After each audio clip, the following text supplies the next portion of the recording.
अस्सलाम वालेकुम, very good evening to all of you. Dawn News पर इन फोकस के साथ मैं हूं नादिया नकी। मौजूदा सियासी मंजरनामा अगर देखा जाए इसे ब्रॉड कैनवस पर तो बड़ा दिलचस्प भी है, लेकिन जमहूरी रिवायात के हवाले से मायूस कुन भी नज़र आता है।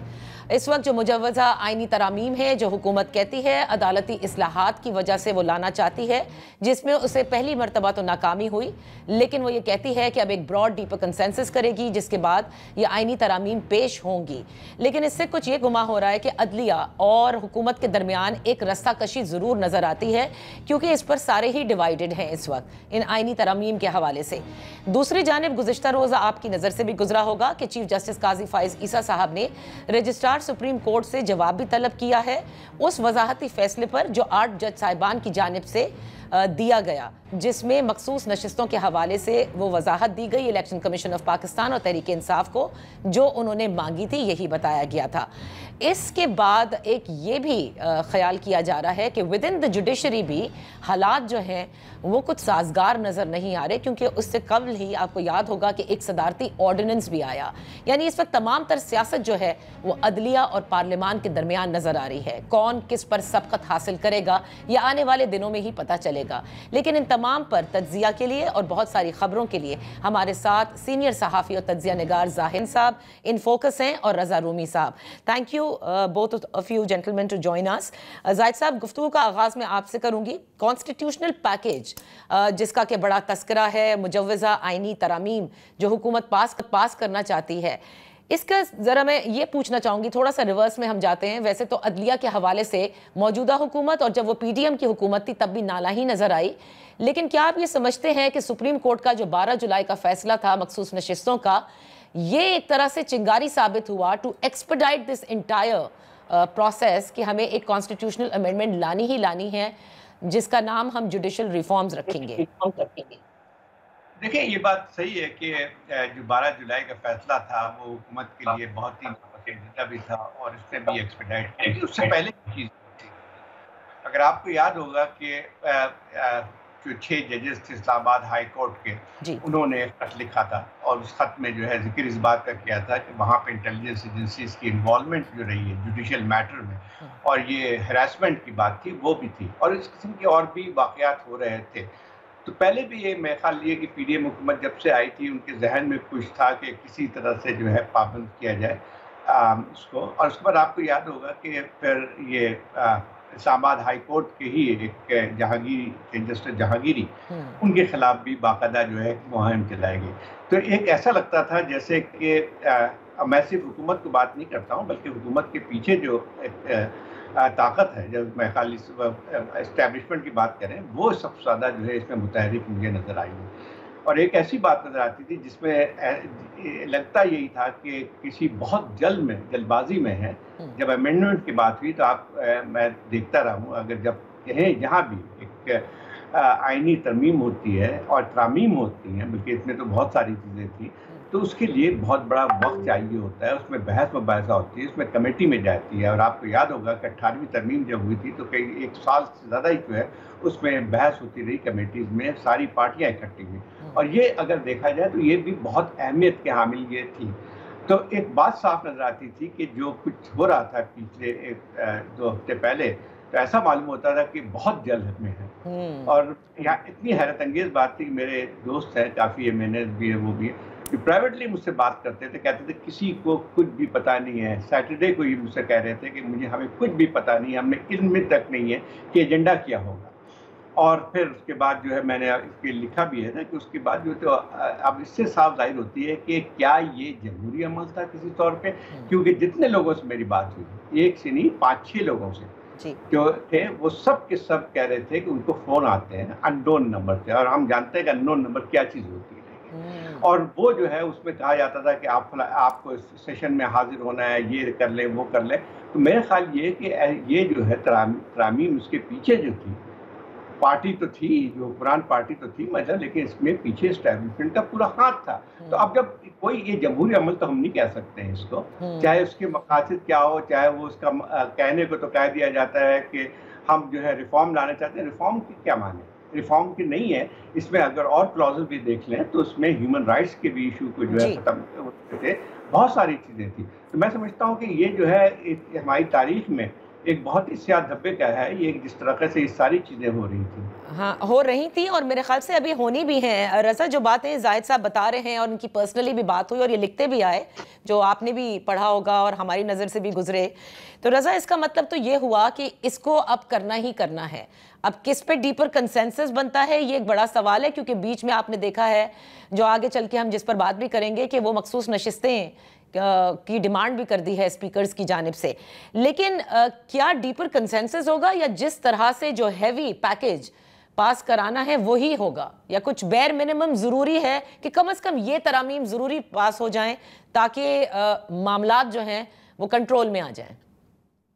शुक्रिया नादिया। देखिए, जैसे आप कह रही हैं कि पास तो करवाना है, यकीनन ये जैसे जाहिद साहब भी बताए थे कि सिर्फ खालिस्तन आईनी तारामीम नहीं है, या सिर्फ ये नीयत नहीं है कि आपने आइन और कानून को बेहतर बनाना है, बल्कि इसके पीछे मुकम्मल तौर पर सियासत है, और सियासी जो अहदाफ हैं उससे वो हासिल करना चाहते हैं। आपको पता है कि पिछले कितने महीनों से इस्टेब्लिशमेंट और अदलिया के दरमियान जो है वो सख्त किस्म का एक टाकरा जारी है, और वो टाकरा जो है वो अब इतना शदीद हो चुका है, क्योंकि सुप्रीम कोर्ट के अंदर की जो तकसीम है वो यूँ तो कोई नई बात नहीं है, लेकिन अब के तो इस हद तक पहुंच गई कि कल चीफ जस्टिस साहब ने एक पता नहीं कितने 8 नुकाती खत भेजा अपने ही साथी जजेस को कि किन बुनियादों के ऊपर उन्होंने एक फैसले के ऊपर अपने ही फैसले के ऊपर वजाहत जारी की। ये बड़ी गैर मामूली और अनप्रेसिडेंटेड डेवलपमेंट्स हैं। तो इससे यही साबित होता है कि ये मामला जो है आगे जाएगा, तारामीम भी उनको लाया जाएगा दोबारा से, और पास भी गालिबन करवा दिया जाएगा। सिर्फ ये है कि इस वक्त कुछ निगोसिएशन मौलाना फजल रहमान के साथ जारी है, और उसमें यकीनन उनकी राय जो है वो भी शामिल की जाएगी। जी नादिया। अच्छा, आप कहते हैं शामिल की जाएगी। जाहिद साहब, आपको लगता है मौलाना साहब उतने ही इम्पोर्टेंट रहेंगे आफ्टर जब कौमी असेंबली के स्पीकर, पंजाब असेंबली के स्पीकर और सिंध असेंबली के स्पीकर खत लिखते हैं इलेक्शन कमीशन ऑफ पाकिस्तान को और पार्लियामान की जानिब से तरमीम का और कानून साजी का याद दिलाते हैं, जिसका मकसद यही है कि सुप्रीम कोर्ट का जो 12 जुलाई का फैसला है अब वो तो ख़त्म हो जाता है आफ्टर दिस न्यू अमेंडमेंट, तो उसके बाद भी मौलाना साहब की ज़रूरत होगी? वही बात है। मेरे ख्याल कोशिश यही की जा रही है कि मौलाना साहब की ज़रूरत बाकी ना रहे। जो ये सारी चीज़ें हुई हैं, देखिए डिफाइंस की बात थी, जो भी सुप्रीम कोर्ट का फैसला था, आपको पसंद आए ना पसंद आए, अगर आपकी डिफाइंस होती है तो इसका मतलब ये हुआ पूरा सिस्टम कोलैप्स करेगा। अब इनकी कोशिश यही है कि रिजर्व सीट का मसले से उसको हल कर दिया जाए, कि पहले 2/3 मेजॉरिटी थी जो 12 जुलाई के फैसले से पहले मौलाना के बगैर भी, तो वो जो है दोबारा हासिल करना चाहते हैं। लेकिन उसका नतीजा क्या रहेगा? एक मुस्तकिल एक आईनी बहरान रहेगा। इतनी आसान भी नहीं होगा कि जो है आप इस तरह से डिफाइंस कर लें, तो उसके और भी इसके असरात पड़ेंगे। और सबसे बुनियादी बात यह है कि अगर ये आप इस तरह से पास करते हैं, तो पहले भी एक लेजिटिमेसी का क्वेश्चन इस हुकूमत पे पड़ रहा है, इस पार्लियामेंट पे पड़ा हुआ है, कि जो है जो 8 फरवरी के इलेक्शन के मुतालिक जो थे, मेरे ख्याल सारी ये पार्टियां भी समझती हैं कि जो है उसमें जो हकीकी तौर पे जो मुंतखब लोग थे वो नहीं आए हैं इसमें।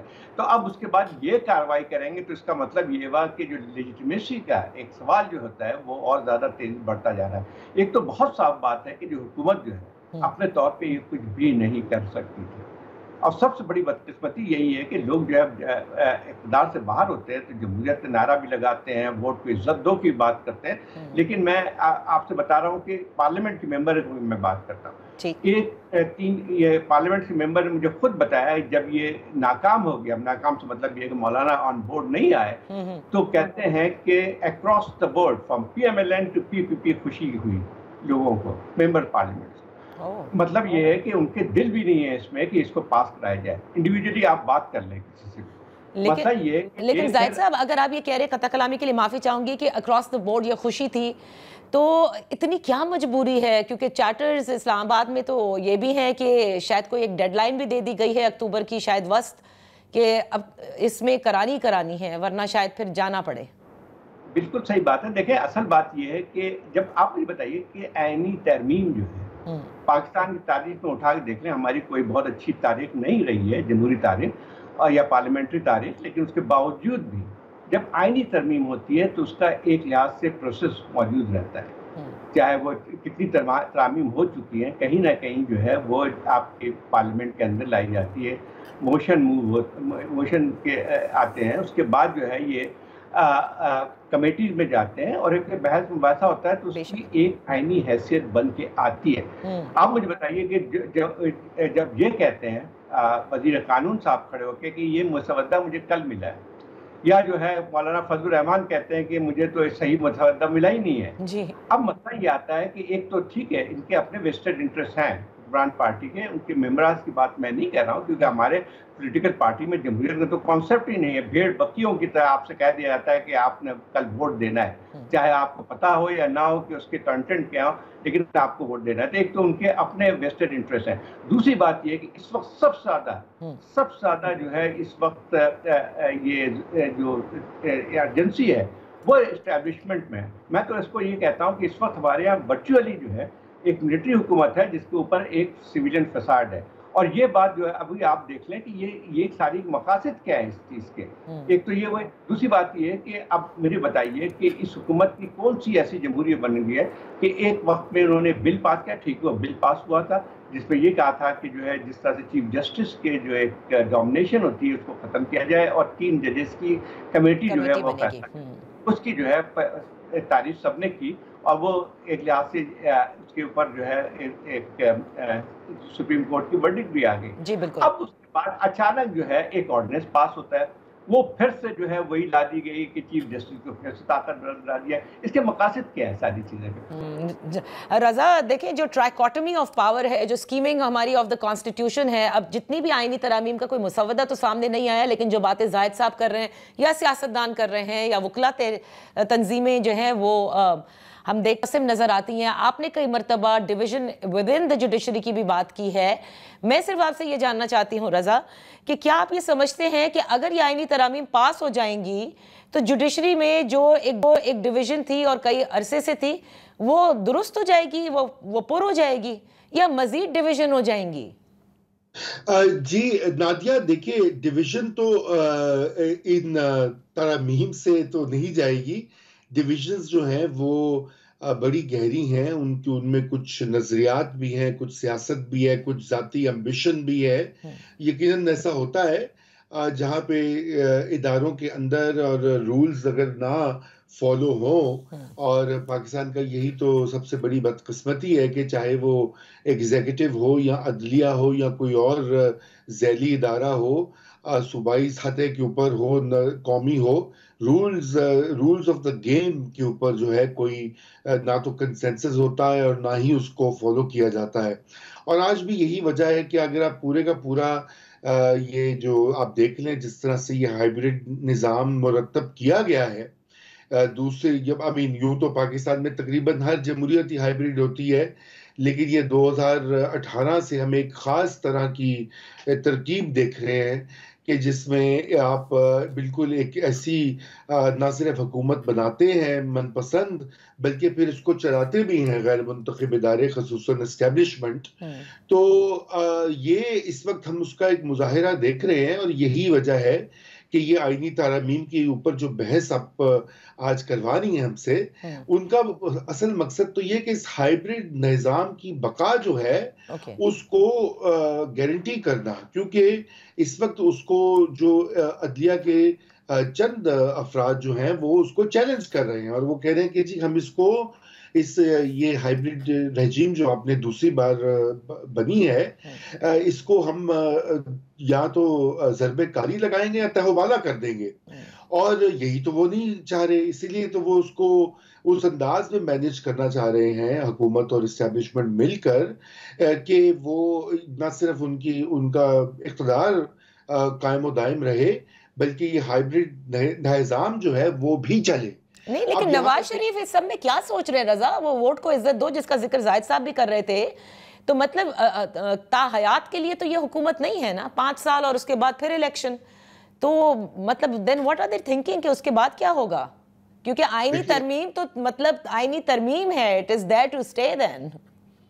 जी बिल्कुल, it is there to stay. देखिए नवाज शरीफ की तो मेरे ख्याल से सबसे बड़ी जैसे कहना चाहिए अफसोस की बात इस पूरी सियासी मंजरनामे में है कि नवाज शरीफ साहब से ये ज्यादा तवक्कुआत थी बहुत लोगों को कि वो जमहूरी जो उसूल हैं और जमहूरी जो प्रोसेस है उसको कम से कम स्ट्रेंथन तो करेंगे, लेकिन यहाँ पे तो बिल्कुल उनकी पार्टी जो है वो उलट कर रही है। बहरहाल देखिए वो यहाँ पे सवाल ये भी आ जाता है नादिया के इधर इंटरेस्ट जो होते हैं। प्रॉब्लम ये है कि ये जो पार्टी इस वक्त इख्तिदार में है, देखिए इनके साथ भी जो कुछ पिछले दौर में हुआ, अब वो भी कहते हैं कि जी हाँ जी जो हुआ सो हुआ, हमने भी भुगता, अब हमारी बारी है, हम दूसरे को बंद रखेंगे और ऐसे हालात बनाएंगे कि हमारा जो है ना सिक्का जमा रहे।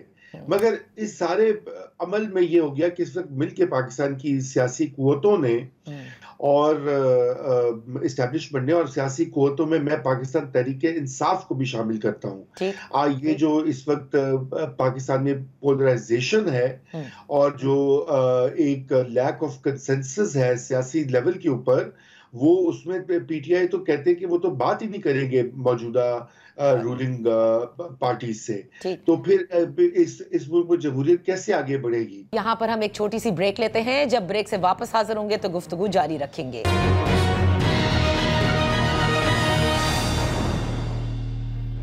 Welcome back. इन फोकस हैं जाहिद हुसैन साहब और सीनियर तज्ज़िया निगार रज़ा रूमी साहब। अच्छा रज़ा, क्योंकि आप तो कह रहे हैं कि जब तक ये बात नहीं करेंगे, लेकिन यहाँ तो लगता है कोई भी एक दूसरे से बात नहीं करना चाहता जाहिद साहब, क्योंकि अब तो बिलावल भुट्टो जरदारी साहब, एक पीपल्स पार्टी से तो कुछ और ही तस्वुर किया जाता था, you know democracy, they stand for the constitution, और उनके यहाँ तो हर चीज़ CEC में डिस्कस होकर फैसले होते हैं।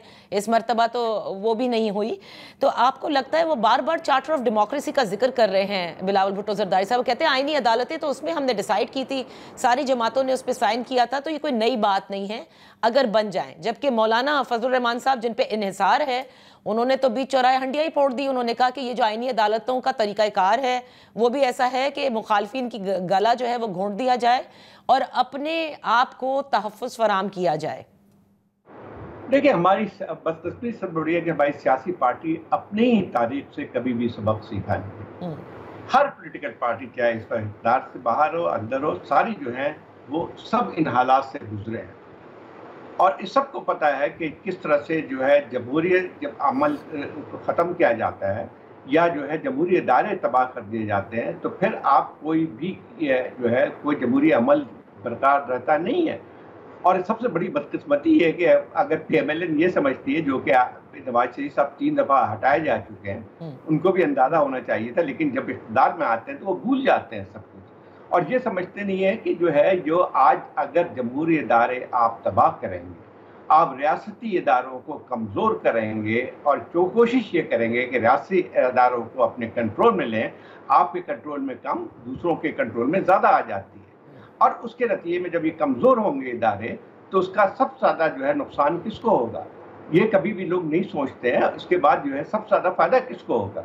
एक लिहाज से जो आपके एक बाहर की ताकतें जो हैं, जो आपकी कॉन्स्टिट्यूशन से बाहर की ताकतें जो है सियासी ताकतें हैं, वो फिर आपके ऊपर करती हैं। एक कमज़ोर, अच्छा क्या आप ये नवाज शरीफ साहब या जो ये हुकूमत है, क्या ये समझती है कि इस तरह का जो आप बना देंगे, 2 अदालतें कायम कर देंगे कि वो जिसको तकसीम कर दें और आप फिर यह है वज़ीर आज़म उसको मुंतखब करेगा चीफ जस्टिस को, तो कल जो हुकूमत आएगी वो फिर जो है वो आपके लिए वही चीज़ें उसी चीज़ को इस्तेमाल करेगी। तो मसला ये आता है कि शॉर्ट साइटेडनेस की वजह से आप जो है वही चीज़ें करते हैं। इमरान खान साहब की अपने देख लें, इमरान खान ने बहुत सारी चीज़ों को तबाह करने की कोशिश की जिसके नतीजे में आज खुद भी जो है उनको सफ़र करना पड़ा।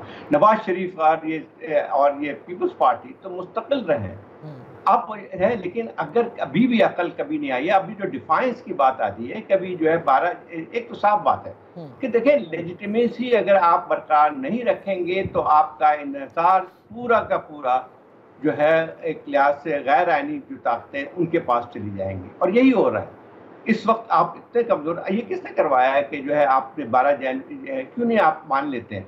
अब दुनिया में कहाँ होता है कि जिसको सीटें, मुझे कोई बता रहा था कि जो है KP में जिस तरह से करने की कोशिश की थी वो इलेक्शन नहीं हो पाया, फिर उसमें ये थी कि एक पार्टी जिसके 2 मेंबर इलेक्ट हुए थे उसको 5 रिजर्व सीट मिल रही थी जी बिल्कुल। या ये यही बता दें कि खुद पीएमएलएन क्या समझती है कि जो उनको उससे ज्यादा सीटें मिल रही हैं जो उन्होंने जीती हैं इस वक्त। अब मसला ये आता है कि ये किसी तौर पे क्या ये जमहूरी अमल है, इसको जस्टिफाई कर सकते हैं, लेकिन चाहे वो आपको फैसला पसंद आए नहीं पसंद आए, अगर आप उसको करते हैं तो आप, अगर पार्लियामेंट मजबूत होती है, अगर इस चीज को तरामीम को भूल जाए इस वक्त, और अब मेरा ख्याल ये कि अल्टीमेटली फिर इसका फायदा जो है आपको भी होगा, लेकिन नहीं।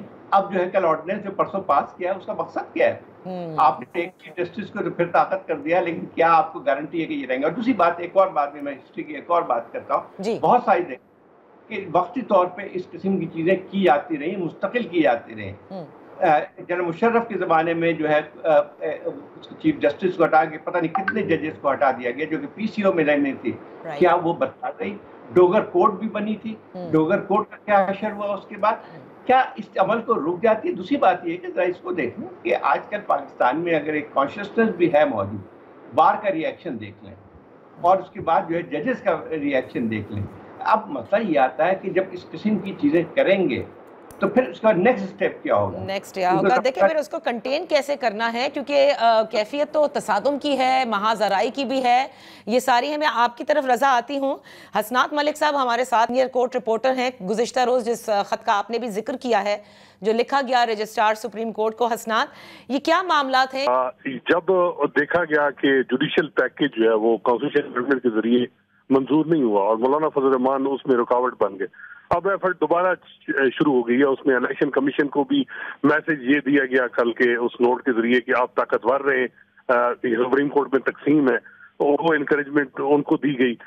दूसरी तरफ ये जो है वो मामला किया गया कि वो जजेस जो कमेटी में चेंज आ गया, उसके बाद अब ये खदशा था कि कोई केस या ये जो ऑर्डिनेंस है इस पे कोई पिटीशन आ जाए या सोमोटो लिया जाए, उसको रोका जा रहा है। अब ये एफर्ट हो रही है कि जो इलेक्शन कमीशन ताकि वो जो रिजर्व सीट है जिनका मामला है वो ताकि पीटीआई को ना दे और वो जो पहले जमातों को दी है वो दोबारा दे दे ताकि जुडिशियल पैकेज आईनी तरमीम के जरिए मंजूर हो सके। प्लीज बताइएगा कि उस तफसीली फैसले का क्या हुआ जो 12 जुलाई का था, जो शॉर्ट ऑर्डर के बाद एक रिव्यू भी फाइल हुआ, पार्लियामेंट के अंदर कानून साजी हो गई, फिर स्पीकर, फिर उसके बाद जो है आपने देखा कि क्या हालात हुए, वो तफसीली फैसला क्यों अब तक नहीं जॉट डाउन हुआ है और क्यों नहीं आया है?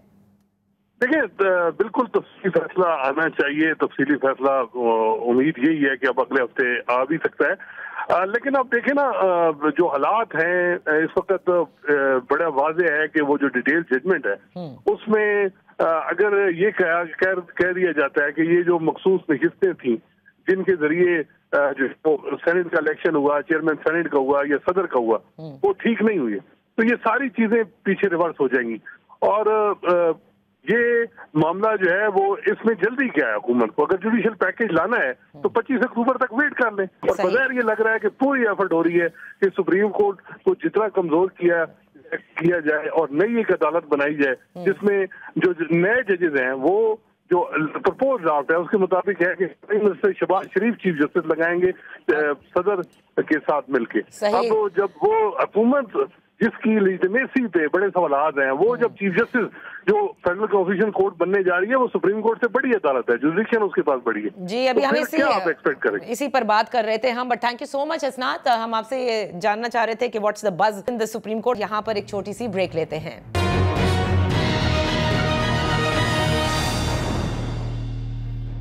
Welcome back. इन फोकस हैं जाहिद हुसैन साहब और सीनियर तज्ज़िया निगार रज़ा रूमी साहब।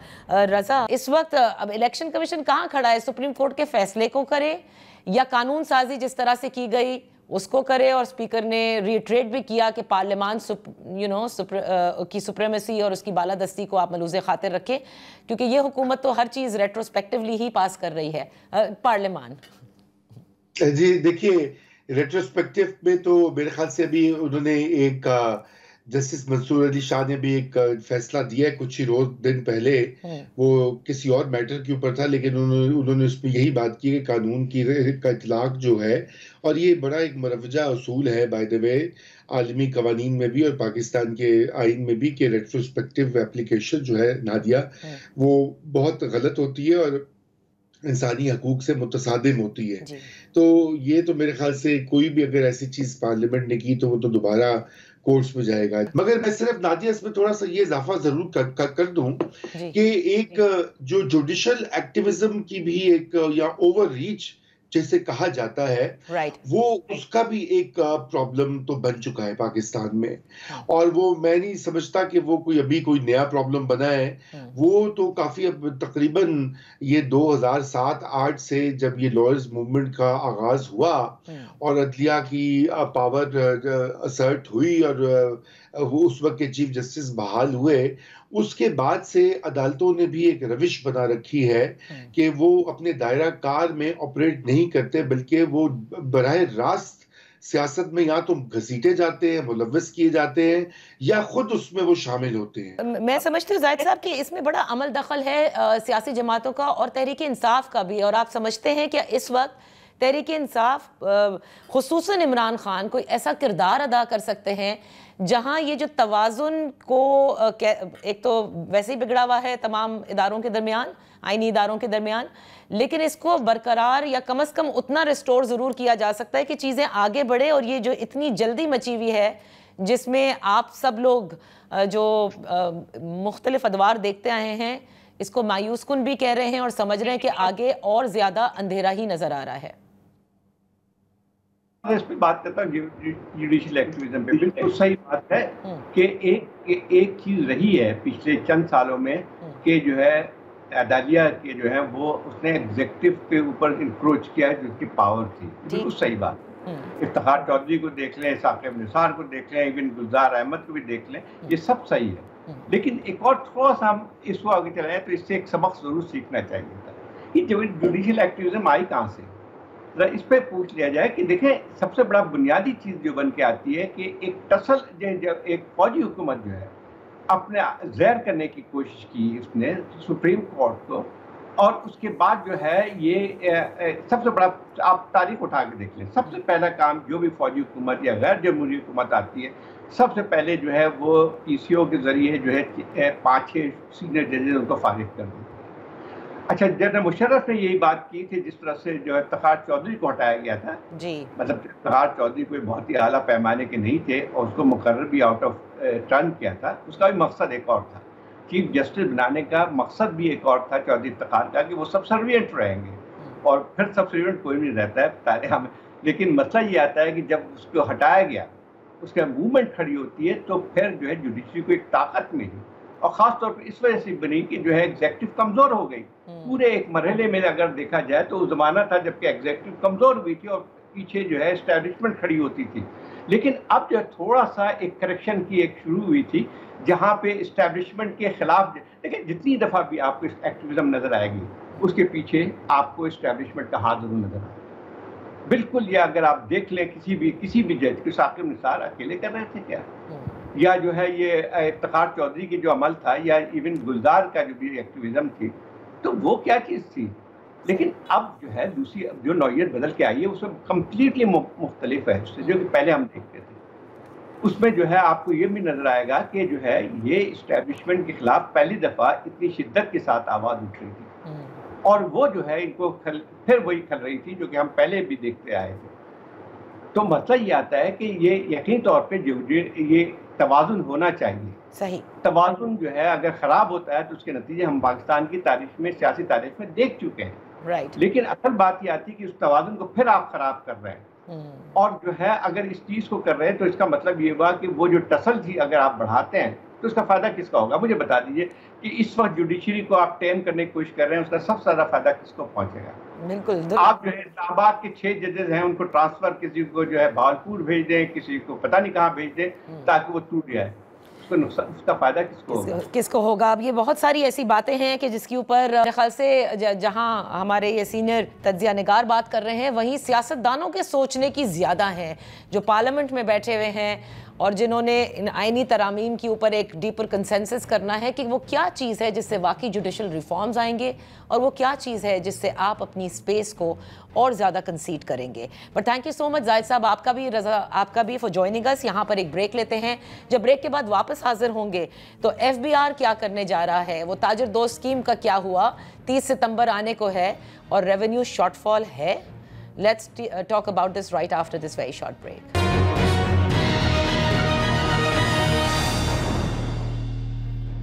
Welcome back.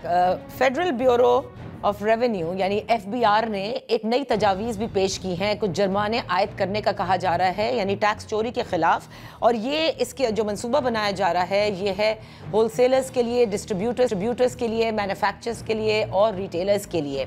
अभी ये तजवीज़ है कि 10 लाख के जो जुर्माने हैं वो आयद किए जाएंगे। FBR के हवाले से आपको पता है कि मौजूदा हुकूमत ये कहती है कि रेवेन्यू कलेक्शन ही दारोमदार है ज़ाहिर मईशत का, और हमारे यहाँ हमेशा टैक्स के हवाले से ये मसाइल रहते हैं। टैक्स इस बजट के अंदर जिस तरह से टैक्सेस का इत्तलाक किया गया है और बहुत ज़्यादा टैक्सेस में इजाफा किया गया है, वहीं ताजर दोस्त स्कीम आपको याद होगा जिसके हवाले से FBR के चेयरमैन भी कह चुके हैं, फाइनेंस मिनिस्टर भी कह चुके हैं कि इस मरतबा रिटेलर से टैक्सेस ज़रूर वसूल किए जाएंगे। और इसी हवाले से एक ताजर दोस्त स्कीम जो है उसको भी मुतारफ़ कराया गया था। वज़ीर आज़म ने ताजर दोस्त स्कीम के हवाले से चीफ कोऑर्डिनेटर जिनको अपॉइंट किया वो नईम मीर साहब हैं, जो इस वक्त हमारे साथ हैं, शरीके गुफ्तगू हैं। So much for joining us. इनसे जानते हैं कि कहाँ तक इस स्कीम में ताजर बरादरी जो है वो शामिल हो रही है, जो तहफ़्फ़ुज़ात हैं वो किस हद तक दूर हुए हैं। Thank you so much for joining us Naeem Mir साहब। ये बताइएगा कि ताजर दोस्त स्कीम, इसका काफ़ी बहुत पहले बल्कि इसकी अनाउंसमेंट हुई थी, कहाँ तक पहुँची है ये ताजर दोस्त स्कीम? क्योंकि रिटेलर्स के हवाले से हमेशा ही ये मसला रहा है कि टैक्स जो है अगर उन पर इत्तलाक किया जाए तो फिर हमने देखा है कि शटर डाउन्स भी होते हैं। हमेशा जो है कोई भी हुकूमत हो उसमें उनको तहफ़्फ़ुज़ात ही होते हैं। देखिए जी, पहले तो मैं ये कहूँगा कि ज़रा रिटेलर्स की इस्तिलाह से आगे बढ़कर हम चले जाएं ट्रेडर्स की इस्तिलाह में, क्योंकि ट्रेडर्स की ज़रा इस्तिलाह बड़ी है और उसमें हर कोई आ जाता है जो सामान तिजारत ख़रीदता है और बेचता है, जिसमें हमारे इंपोर्टर्स भी आ जाते हैं, जिसमें हमारे होलसेलर डिस्ट्रीब्यूटर्स भी आ जाते हैं, डीलर्स और रिटेलर्स आ जाते हैं। तो ये जो सेगमेंट है ये हमेशा से इसका ये प्रॉब्लम रहा कि बहुत सारे लोग जो हैं वो जो इस सेगमेंट और सेक्टर से वाबस्ता थे, जो ताजर भाई थे हमारे, ऑब्वियसली वो FBR के साथ मुंसलिक नहीं होते थे, वो FBR में रजिस्टर्ड नहीं होते थे। एक तो ये बहुत बड़ा मसला था, 34-35 लाख कमर्शियल मीटर होल्डर्स हैं और उनमें तकरीबन को 4-1 लाख के करीब जो लोग हैं वो रजिस्टर्ड हैं, बाकी अनरजिस्टर्ड रहते थे। दूसरा इसके अंदर जो बड़ा मसला था वो ये था कि जो लोग रजिस्टर्ड हो भी जाते थे वो भी जब रिटर्न्स फाइल करते थे तो नील रिटर्न्स की भरमार होती थी और अपने हिस्से का ड्यू टैक्स का शेयर वो भी अदा नहीं करते थे, वो अपनी सेल्स को छुपा लेते थे, वो अपनी इनकम का सही इजहार नहीं करते थे, मिस डिक्लेयर करते थे अपनी टैक्स रिटर्न्स के अंदर। तो ये दो मेजर इश्यूज थे जिसकी बिना पर इस सेगमेंट और सेक्टर से वो टैक्सेस जो है वो इकट्ठा नहीं होते थे जो इससे तवक्को की जाती थी, क्योंकि GDP में इसका शेयर जो है 19% था, लेकिन रेवेन्यू कलेक्शन के अंदर जो है उसका शेयर लेस देन 3% था। तो इस हवाले से फिर एक ताजे दोस्त स्कीम को इंट्रोड्यूस करवाया गया जो आसान और सहल अंदाज में एक इलेक्ट्रॉनिकली जिसे कह लें एक ऐप के जरिए, मोबाइल ऐप के जरिए रजिस्ट्रेशन का अमल है, सादा आसान, और इसी तरह फाइलर बनने का भी अमल उसी इलेक्ट्रॉनिक प्रोसेस से है कि मोबाइल के जरिए आप अपनी रिटर्न जमा कराएंगे और अपना एडवांस टैक्स जमा कराएंगे। अब ये एक एडवांस टैक्स जो था वो इस सेगमेंट के लिए बहुत नया था, क्योंकि एडवांस टैक्स जो तनख्वाहदार तबका है वो तो हर महीने अदा करता है, और इसी तरह जो हमारी कॉर्पोरेट लेवल के लोग हैं वो भी, और जो हमारी कंपनीज हैं वो भी जो है वो हर 3 महीने बाद एडवांस टैक्स क्वार्टरली अदा करती हैं। बट इनके लिए ये एक नई चीज थी कि एडवांस टैक्स दिया जाए और जो कि एडजस्टेबल था एंड ऑफ द ईयर, जो कि अल्टीमेटली उसने इन द एंड जो है वो आखिरी साल के आखिर में जब रिटर्न जमा होनी थी तो उसने आमदन ही के टैक्स में कन्वर्ट होना था। तो वो जो है इस पर एहतजाज हो गया, हड़ताल हो गई और लोगों ने इसको कबूल ना किया, इस एडवांस टैक्स के टेबल को जो जारी किया गया FBR की तरफ से, और उस वजह से एक डेडलॉक आ गया। रजिस्ट्रेशन के अमल को हर एक ने सराहा कि नॉन फाइलर्स को रजिस्टर्ड करें, लेकिन जब टैक्स देने की बात आई तो उस वक्त एक डेडलॉक पैदा हुआ जो कि ताहाल जारी है। ओ, ताहाल जारी है। तो ये मुझे बताएं, जो 34-35 लाख जिनका हमेशा जिक्र होता है, ये रजिस्टर हुए हैं या अभी तक 4 लाख पर ही हैं या थोड़े से उससे ज्यादा हैं? नहीं, ये ताजे दोस्त स्कीम के तहत तो तकरीबन कोई 70,000 के करीब लोग जो हैं वो रजिस्टर्ड हो गए थे और ये ताजे दोस्त स्कीम जो है ये टेक ऑफ कर रही थी। बट जो ही एडवांस टैक्स टेबल को जारी किया गया, टैक्स लेने की बात की गई, तो उस वक्त जो है वो फटा पड़ गया और वो जो है वो फटा अभी तक जारी है और मुज़ाकरात इनके हो रहे हैं, मुसलसल हो रहे हैं, लेकिन डेडलॉक यही है कि ये टैक्स जो है ये देना नहीं चाह रहे। ये रजिस्ट्रेशन के प्रोसेस को जो है वो तो इख्तियार करने के लिए तैयार हैं फॉर नॉन फाइलर्स और for non registered persons, but ये अपने ऊपर जो है वो किसी नए टैक्स को अदा करने या एडवांस टैक्स को अदा करने को तैयार नहीं है।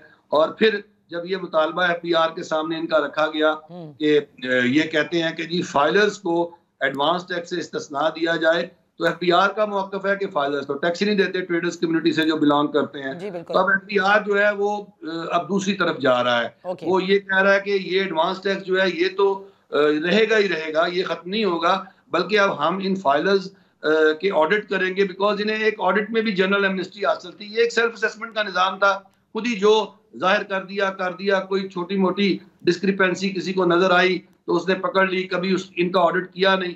अब FBR ने बजरिया इश्तिहार 4,000 ऑडिटर्स को अपने साथ मुंसलिक करने का फैसला किया है और इन ऑडिटर्स को जो है वो एक जनरल ऑडिट की जिम्मेदारी दी गई है कि इन तमाम ट्रेडर्स का जनरल ऑडिट किया जाएगा, जो कि बहुत सख्त होगा और लामोहल्ला उसमें आपको पता है कि बहुत ज्यादा चीजें निकलेंगी और जितना टैक्स एडवांस टैक्स की मद में ताजे दो स्कीम में इकट्ठा होना था, शायद उससे कहीं ज्यादा टैक्स अब इस मैयर की बना पर कि अब ऑडिट किया जा रहा है तो उसी में से ही निकल आए। तो FBR चूंकि इस वक्त आपको पता है कि शॉर्टफॉल का शिकार है टैक्स कलेक्शन के हवाले से इस साल, तो अब दो ही रास्ते हैं। यहाँ तो जो बजट के अंदर टैक्सेशन के मेयर्स ऑलरेडी लिए गए हैं, जिनकी अप्रूवल पार्लियामेंट दे चुकी है, या उन पर मनोवन अमल करवाया जाए और इन्फोर्स करवाया जाए और वो टैक्स इकट्ठा किया जाए जो कि लगाया जा चुका है। और जो नहीं मिल रहा टैक्स, जो नहीं मिल रहा, जहाँ अवेड हो रहा है वहां पर भी इन्फोर्स किया जाए और वहां से वो जो अवेयन है उसको खत्म किया जाए। नहीं तो मिनी बजट आ जाएगा और जब मिनी बजट आ जाएगा तो उसका नतीजा लामोहल्ला क्या निकलेगा कि फिर दोबारा हम इनडायरेक्ट टैक्सेस की तरफ जाएंगे। और फिर साहब देखिए, ये जरूर बताइएगा क्योंकि इस पे बड़ी बात होती है कि ये जो ताजिर बरादरी है, जिसमें आपने कहा होलसेलर्स, डिस्ट्रीब्यूटर्स, रिटेलर्स, मैन्युफैक्चरर्स, ये सब शामिल हैं, जाहिर है ये कमाते तो हैं ना, ऐसा तो नहीं है कि नहीं कमाते, लेकिन जब ये शटर डाउन में जाते हैं या हड़तालें करते हैं तो ये कहते हैं कि हम तो बिजली के बिलों में भी टैक्स दे रहे हैं, हम तो गैस के बिल में भी टैक्स दे रहे हैं, तो ये मजीद टैक्स हमसे क्या लिया जा रहा है। क्या आप अभी तक इनको ये बताने में कामयाब हुए हैं कि भाई आपके आमदन पे आपका टैक्स है, आप घर 2-2, 3-3 लाख, 5 लाख यौमिया भी लेकर जाते हैं, बल्कि शायद इससे ज़्यादा भी लेकर जाते हैं, and at the end of the month या at the end of the year को टैक्स तो देना होगा। देखें, मसला यही है कि ये एक ज़हन साजी करने की बात है, बिकॉज ये 77 साला माइंडसेट है और इनको तो एक जनरल एमनेस्टी मिली हुई थी ना कि जो ये मर्जी कर रहे थे, इनको तो किसी भी प्रिस्क्राइब्ड फॉर्म में किसी भी रियासती तरीक़ेकार के मुताबिक टैक्स देने और अपने अकाउंट्स को मेंटेन करने की आदत नहीं थी ना, इनसे करवाया नहीं गया ना ये काम इन 77 सालों में। ये लाडले रहे थोड़े से, तो अब ये मनमानियां मर्जियां करते रहे, अब थोड़ा सा इनको टाइट होना पड़ रहा है, तो अब ये इनसे बर्दाश्त नहीं हो रहा। आपने बात बिल्कुल ठीक कही। देखें कि ये जो टैक्सेस हैं जिनकी ये बात करते हैं कि हम पानी की बोतल पे भी टैक्स देते हैं, हम बिजली के बिल पे भी टैक्स देते हैं, माचिस की डिबिया पे भी टैक्स देते हैं, तो ये टैक्स वो हैं जो हर खासो आम देता है, मैं भी देता हूँ, आप भी देते हैं। मेरी हैसियत एक ताजिर की भी है और मेरी हैसियत एक आम आदमी की यानी अवाम का भी मैं एक मेंबर हूँ, एक फर्द हूँ। लेकिन जब मुझसे बात हो रही है बहैसियत ताजिर, तो मुझसे मेरी आमदन पर टैक्स का सवाल हो रहा है, ये चीज इन्हें समझ नहीं आ रही। भाई आप अगर ताजिर हैं, समझ आ रही है, बस देना नहीं चाहते। नहीं, समझ तो सबको आती है, बस देना नहीं चाहते।